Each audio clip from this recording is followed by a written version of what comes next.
hours. Martin's the product manager for control and communications at Phoenix Contact Ireland.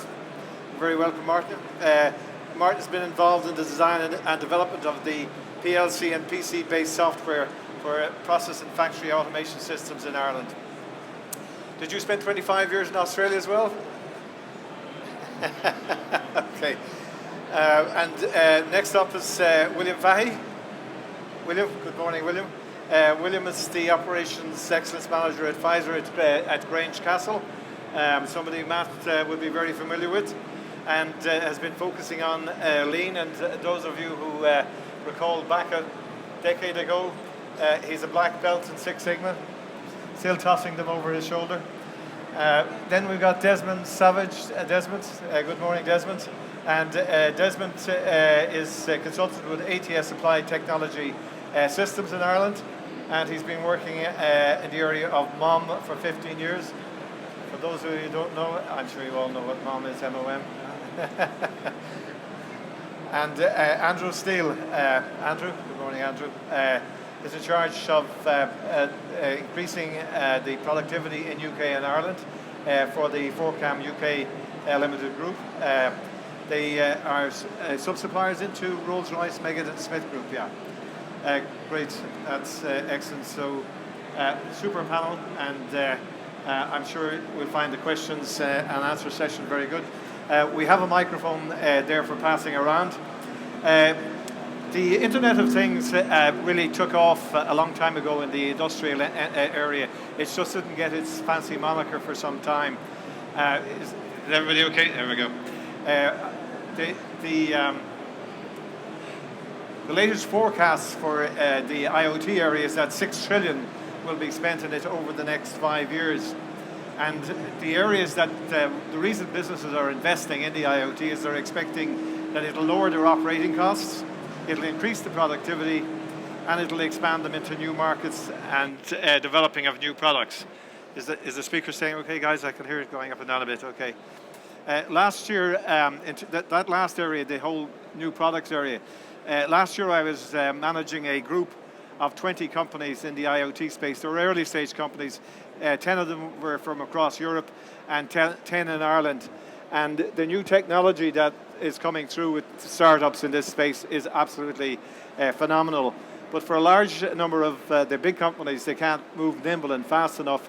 And I think we'll see a lot more acquisitions and takeovers in that particular sector. But the first drive point for conversation today with the panel is, will the IoT devices which are driving manufacturing productivity, what does the panel think? Are management at top? Do they understand the IoT world? What's the data issues in terms of, are you able to get your data inputs in to a central point that you can make sense of it and that management can make sense of it? Is there problems with the data mix coming through? I know we've got the biometrics, the geolocation, the vibration, the motion, and temperature sensors and gauges trying to pull in this information, but how do you make sense of it all? So let's kick off. We'll start from the my right and work our way down. Is it, sorry, have we got it going?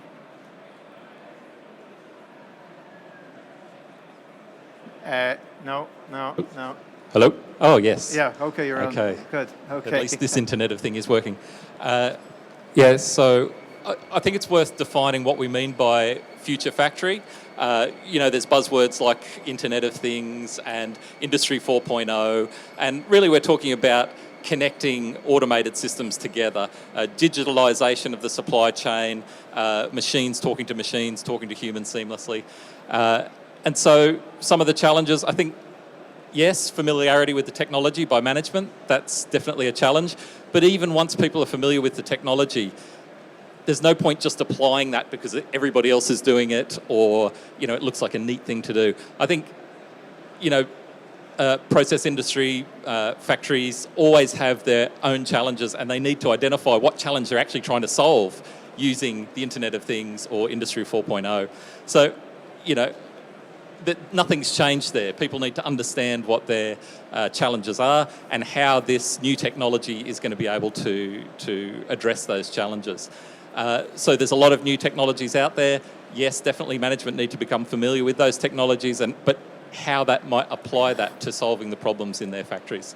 So maybe I'll let some of the other guys. Okay, Desmond. You can explain what MOM is, Desmond, while you're at it. Yeah, no problem. So MOM is Manufacturing Operations Management.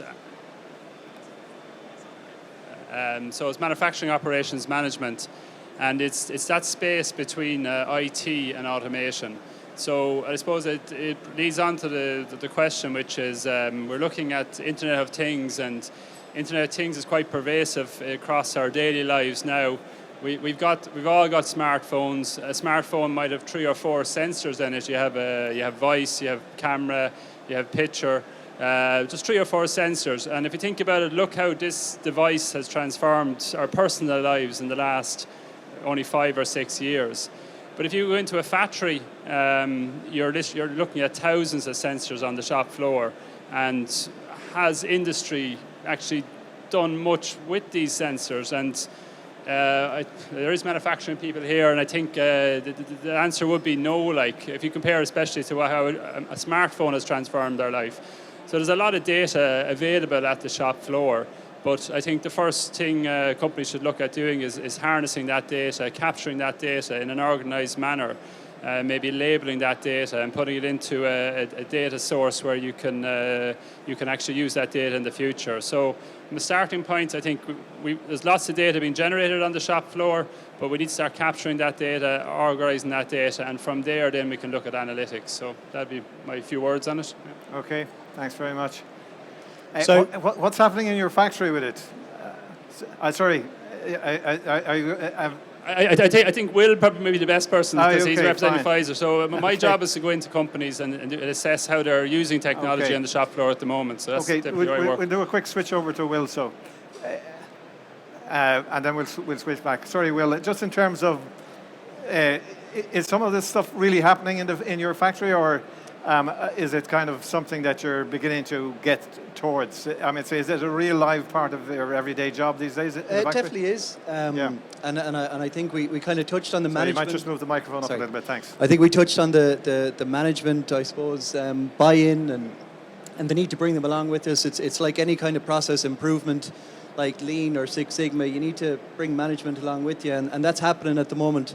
So we've put a lot of infrastructure around the data gathering and integration piece, because what you'll see, a lot of the issues are around disparate locations for data sets. So you'll have process data located in different sections of the value stream, and you'll have a different mix of data as well, so things like time series and discrete values as well on top of that all need to be analysed together. So it presents its own challenges, but we started on the road in terms of that one data integration piece and bringing all our disparate data sources together. And then, like we were saying, it'll be the analysis piece next and the analytics application. So we see massive potential. Okay. Yeah, I guess from my perspective, I think that the important thing is not to let the engineers get in the way of a good solution, especially around Internet of Things, because the technology is not as well developed as the technologies we're used to using, but it doesn't take away from the value that technology has in providing new data sources. I would also say that, to your point about collating data, it's much easier now than it was 2 or 3 years ago. And what we find is that disparate sources of data can be much easier managed in terms of new tools to put that data together in a consistent way that makes it usable. So definitely keep your eye on what the solution is that you're looking at, the problem you're looking to solve. Keep that in your mind, and then from an engineering perspective, be very open to new technologies. Maybe not the traditional ones with the engineering rigor that would have gone into traditional legacy projects, but have a very open mind around new technologies, new networks, new protocols, and especially new ways of managing data. You might just address the issue of at what stage do you, if you just pass it on to our colleague Nick, what stage should the internet and the sensor link cross? At what stage of a project should it come in? I know you're probably retrofitting into a lot of factories, but is there any new products coming along as well where you kind of crank it in at the very beginning?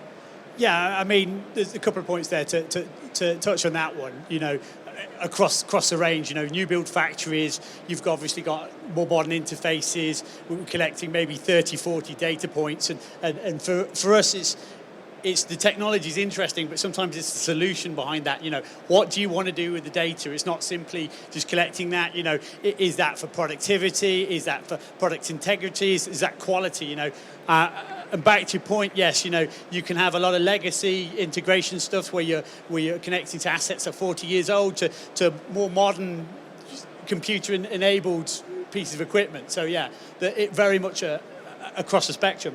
To get back to one of your points that we touched on to start with, management culture, we find is one of the biggest drivers or the biggest blockers to technology at the moment. You know, a lot it is end use solutions. You know, the technology can fundamentally be disruptive. You know, people have been accounting factories and manufacturing for methods for 40 years. You can stand a lot of that on your head. You can work out now exactly what one item costs that's being produced every 45 seconds off a line. When you know, culture and practice is a lot of people didn't know exactly what the cost variance on their parts were. You know, the technology's there to do that, and for us sometimes it's breaking the management culture to understand some of the solutions so that we can push the technology going forward. Yeah, the productivity obviously is primarily what people in the manufacturing side are investing in it on the basis it does it more consistently better than the human, and so you should be able to get a productivity gain. But actually, are you actually seeing any of that as yet? Yeah, so we deployed to an aerospace manufacturer in Manchester last quarter. Their availability in the machine moved 20 percentage points. So in real terms, that's their turnover. That represented about 2 million GBP per annum in created capacity. So it's absolutely immense. And fundamentally, you know, it's not just a system. You know, you need to take the culture change with you. You know, you need to embed that with the guys, the lean organization, and absolutely the management. And, you know, we can sell a mirror to what happens at the manufacturing environment, but fundamentally, you need to take everybody on the journey with you. And sometimes that's more easier said than done. And that particular outfit were a very traditional organisation, so you know it's very, very good that these things move with the times. Okay, just points from. Yeah, just to follow on from what Domhnall was saying there about a willingness to explore new technologies. You know, we're finding that often management is very conservative in even considering new technology, so even wireless technology. So now that the sort of technology is connecting to the internet that IT people have been doing for years, decades now, is now being pushed down to the factory floor or to the process plant. You know, we're now bringing Ethernet technology, including wireless technology, down to the factory floor, and there's a real conservatism, I think, among automation people. They're worried about the security of wireless networks, not just Wi-Fi, but you know, trusted wireless or Bluetooth networks, and then connecting to the internet. That's a big. Well, so let's stick on the security issue. Yeah. Is everybody aware that Donald Trump has a heart pacemaker stitched onto the skin, and apparently the CIA have a major issue. They're worried about a cyber attack on his heart pacer. But security generally is a whole new wave of, shall we say, industry and features around it, and obviously blockers. But how big a worry is it at the manufacturing side? Well, I mean, as big as a worry it is for the financial sector or the, you know, power generation sector. But, you know, I think an understanding of the technology is important, and you know, getting the right people in to implement a system. So yes, you can make your system secure. IT people have been doing it for decades. There are ways to do this. I think because it's a new technology for the factory floor. I mean, in the olden days when you wanted to remotely connect to a machine, you'd ring up somebody in the factory and say, can you please plug in the phone line?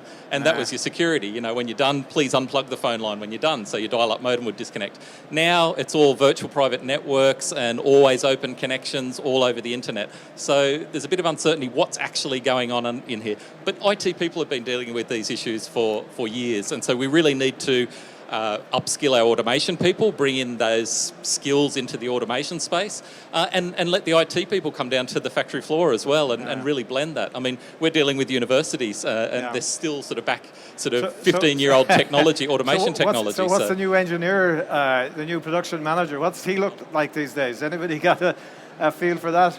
Well, the company I represent, we've about 600 in the company, and our chief executive is, everybody's looking for good people, but top on his list is maths. So that's where he sees the future is. So if we're hiring new people, people need to understand maths. And so that's our company policy now. So we've tested. The whole area of data analytics is certainly coming out. I would say, I mentioned at the beginning, there's phenomenal amount of data. You can slam sensors in everywhere, and there's information coming out every second, but what do you do with it? Yeah. So I don't think technology is the problem. I think we're surrounded today, you'll see there's great technologies everywhere, but we need people to be able to apply those technologies and patch it together well. And I suppose just to bring on a bit further discussion on the security question and looking at IT versus OT, so that's informational technology versus operational technology. Traditionally, your automation layer was isolated and your automation engineers were isolated, but this is a great security system because there's literally no way in, it's standalone. But now we are seeing a business case for investing in IT, and IT is getting more pervasive onto the shop floor. So there is a business case, people are investing in it, but it's not that simple. There is risks that come with it, and security will be one of the major risks. But there are standards out there. ISA are here today. They have a standard called ISA 99. So, and as mentioned, like it's nothing to be afraid of, but we do need more IT people playing a role at the automation layer. And I just had this conversation coming in as I walked in here with an IT person. And I see this from company to company, the company I go to, in that the IT departments are being maybe nearly offshored or are being moved away from manufacturing, but the requirements for IT are actually increasing on the manufacturing floor. So there's a massive disconnect here, and this probably comes back to education and people not realising the importance IT is going to have on manufacturing in the future. And so I assume, William, that the Pfizer regulatory standards for the pharma industry would tend to be somewhat a step up from probably other industries. So how are you guys handling the regulatory standards required for your industry? Just before we move off the skill set, because I think it's an interesting discussion. Well, what's really required then, just to bring on Desmond's point, is it's a convergence of skill set. So it's a convergence of that IT, that engineer, and that process-related knowledge. They all need to come together to drive it forward, and that's what's starting to happen. We're starting to see pockets of that now. So we mentioned maths and all that kind of thing. The way that it's taught in the country turns a lot of people off, but you'll see people that have a natural affinity for data and they just think a certain way are starting to become more and more prevalent through the companies now. So I think that's massive in terms of driving the program forward. You talked about regulatory.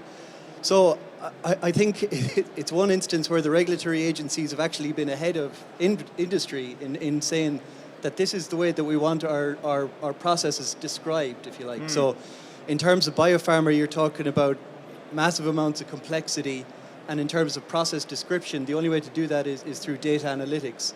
And the FDA have actually identified that as far back as 2002, 2003. How about the Irish Regulatory Authority, Medicines Board? Are they up to speed in this whole area of cybersecurity in the pharma industry? That'd be the same, but it's industry. It's not just FDA who are driving it. Exactly. It's industry that's lagging behind more so than the regulatory. The regulatory agencies see it as a great opportunity. But again, it goes back to the speed of implementation. If you're actually basing your process control around the recommendations from an analytics-based module on the plant, how do you validate that? And how do you validate those recommendations coming from that node? So it's an open question. Sure, yeah. Could we just move a little bit onto the supply chain, because the security and regulatory scenario, it's one thing to control it within your factory. It's another thing to get maximum out of your competitive productivity gains using the whole supply chain. And where does the IoT then fit into that scene? So at Siemens, we have about 300 manufacturing sites worldwide. And in those manufacturing sites, what we find is about 60% of our value add is delivered from the supply chain. So over the years, a better and deeper integration, not just for providing products, but actually to let the supply chain contribute to innovation and quality and all of these topics is much more important than just buying product to a spec. The way we found we can achieve that is with a much better integration of the systems that sit behind manufacturing. So rather than us passing direction to our supply chain in a one-way activity, we find much more collaborative approach is important, but also the tools to support that. So we share the same IT platforms with our suppliers, we share the same design documents with our suppliers, so that if we make a change in our final product, the implications on our supply chain are seen straight away with their documents, and vice versa. So if they change a supply, or even one of their suppliers change the product, so down maybe 2 or 3 tiers from where we manufacture, that information is immediately available in the work instructions for the end product. So essential for us that we have this integration across the supply chain, not only for the day-to-day operations, but also for product design and the long-term servicing of the product as well. Okay. Does your company manage to encourage, shall we say, new companies who are coming fresh into this IoT with new solutions and try to bring them in, or what's your view to startups? So it's twofold. In the product itself, I would say Siemens has a very traditional business for most of what we do. Typically we support products for between 10 and 35 years after we sell it. So changing the components of those products is a much bigger ask than changing some of the more dynamic products. In terms of the actual, let's say, contribution to our manufacturing, we have a lot of new activities around encouraging startups to work with us. And what we found was we needed to take that outside of our general investment. So in the past, we would have invested in big companies. Minimum 500 million would be a typical investment for Siemens. What we find is that most of the innovating companies around data analytics, Internet of Things, they're companies of 10 to 100 people. And they exist in lots of different places. So we've had to change our model for investing in these companies to operate much more as a venture capital type fund to invest in these companies. And that's exactly what we're doing. So we have new funds now where we can work with much smaller companies, much more dynamically. For us, due diligence could have taken a year on a company potential target for acquisition. We need to make those decisions within 1 to 2 months now to make sure that we're getting information that's current and cutting edge. So it's been quite a change for us. We're still working through it, but we have assigned quite a lot of value, quite a lot of money to actually getting that done. But it's I would say, quite a shift in terms of what we used to do. So collaboration and partnerships is very much the kind of the name of the game in this space. Yeah. Anybody like to ask the panel any questions? Maybe if I pass the microphone over, there we go. Do I press a button? Oh no. Lisa White is my name, Spireworks. Very interesting, by the way.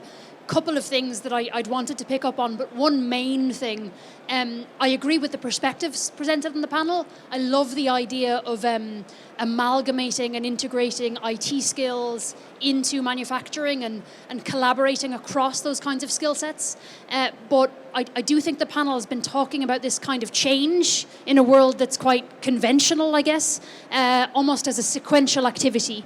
And I think that's missing something. It's missing a trick. You know, we're talking about collaborating with startups that move much, much faster than the organizations that we work in today. You know, so I think I'd be interested in the panel's views on how we absorb agility, adaptability, and flexibility into this industry. Okay. Yeah, I agree. Like Dodal said, Phoenix Contact also sponsors startups. Gives them financial backing until they can get on their feet. So they're sort of implementing what you're saying there. I think universities are also an important part of the mix. It may take some time for these skills to come through, but the universities I've been speaking to, they have old equipment there. Some of the lecturers were educated maybe 20, 30 years ago, and industries like ours really need to be getting into the universities and encouraging them and investing in the young people coming through. So, I think that's an important part of the mix as well. So, as I'm listening to this conversation, I'm just reminded of a Gartner survey that was done around 2012, and it looked into why these large manufacturing IT projects are successful or are not successful. And less than 15% of the reasons why they are successful is down to technology. So you start looking, so where is the rest of it? Change management is probably 20-30% of it. Leadership, managing scope. These are the things that actually make technology projects successful.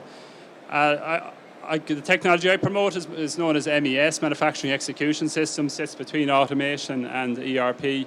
And if I try and explain this to my parents' generation who are retired in that, I start, oh, you're a software engineer. No, I'm not a software engineer. You're a process engineer. No, I'm not a process engineer. I end up nearly saying now I'm more of a psychologist, because you're going in and you're trying to have to explain management, change management, this side of things. So I started off as college as an engineer, but I see myself more and more going down the road of change management, and doing industrial psychology is what I seem to be doing most of the time now. So yeah, I agree with your points. Yeah, some really, really good points there. You know, our biggest growth driver at the minute is getting people that have that mix between the manufacturing background and the IT background, because you tend to find they have one specialism or the other, and merging that's often quite difficult. To touch on some of the other points, you know, sometimes with the cycle time and with some of the larger corporations we deal with, you know, the technology can be semi-obsolete by the time you've gone to the 2-3 year implementation phase with some of these guys. And you know, and I think, you know, this whole world is becoming disruptive. Like I said, that outfit in Manchester, we deployed in 4 weeks. Their assessment selection was 3-4 months. You know, there's a couple of majors in the UK. We're still talking 3 years, and we've moved on for a generation of software from them, and the specs defined. So I don't know the answer. You know, I would say that it's shaking things up. And it's shaking things up in the IT world, you know, particularly around the ERP interfaces. You know, the speed to evolve and the speed to move there is often slow, and some of this technology changes very, very rapidly. And the companies that have good change management and you know, engaged in this process for me, are the ones that are going to be successful going forward. I saw a few university guys here earlier. Anybody from a university like to throw in how they're handling the IoT in terms of education? Nobody here today, no? No. I saw a few of them outside, definitely. Any other comment on the educational front? Yeah, just in terms of the change management piece, I think we're at a good point now in terms of being able to go in and really quickly identify a pain point for the management in terms of yield fluctuations, in terms of overall equipment effectiveness, something like that, and being able to run a really quick pilot and demonstrate value really quickly, because I think that's the only thing, if that's a possibility, that's the only thing that will move that 2 to 3 year timeline along quicker, you know. We've reached the end of the session. If anybody's any other questions, we're happy to take them. Bear in mind, we were focusing in on the manufacturing side. I know IoT, in terms of consumer goods, is a whole different vector. So we were very much on the panel sticking to the manufacturing side. Hope you found it useful. Round of applause for our panel, please.